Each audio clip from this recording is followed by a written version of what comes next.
আমাদের ধরা নেই বগো মাছ। আমি আজকের একটা নতুন রেসিপি করব। দেখো আমার পুরো ভিডিওটা। বগো মাছগুলো আমি কেটে নেব। আমি কুমড়ো পাতাগুলো পরিষ্কার করে ধুয়ে নিচ্ছি। বন্ধুরা দেখো, আজকের আমি এই বগো মাছ দিয়ে কুমড়ো পাতা দিয়ে সুন্দর একটা রেসিপি করব।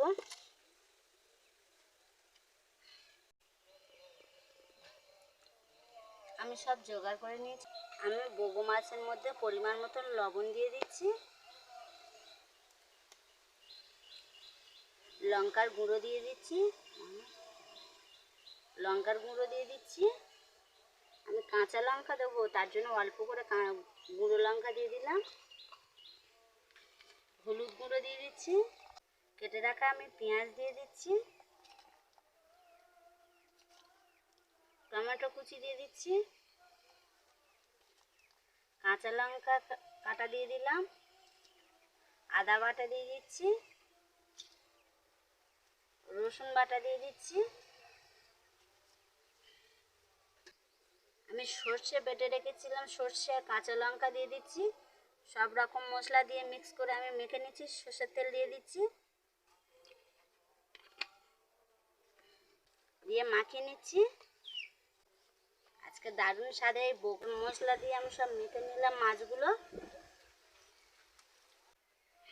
ঠিক আছে, আমি কড়াটা মুছে নিচ্ছি। আমি কড়ার মধ্যে এই কুমড়ো শাকগুলো আমি দিয়ে দিচ্ছি, কুমড়ো পাতাগুলো।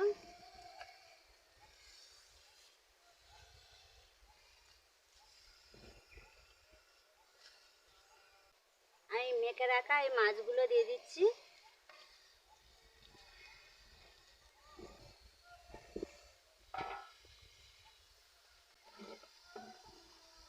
দিয়ে দিচ্ছি,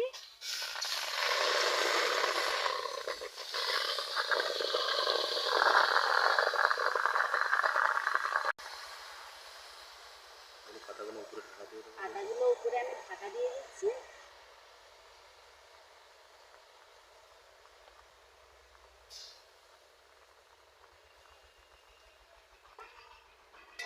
আমি একটা থালা নিয়েছি, থালাটা আমি ঢাকা দিয়ে রেখে দিচ্ছি। করে বাড়িতে করে খাবো, খুব সুন্দর খেতে লাগবে। ঢাকনাটা খুলে নিচ্ছি আমি। হয়ে গেছে, আমি এবার নামিয়ে নিচ্ছি।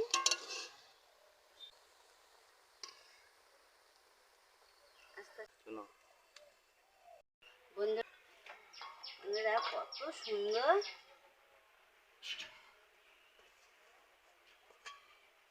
গরম ভাতের সঙ্গে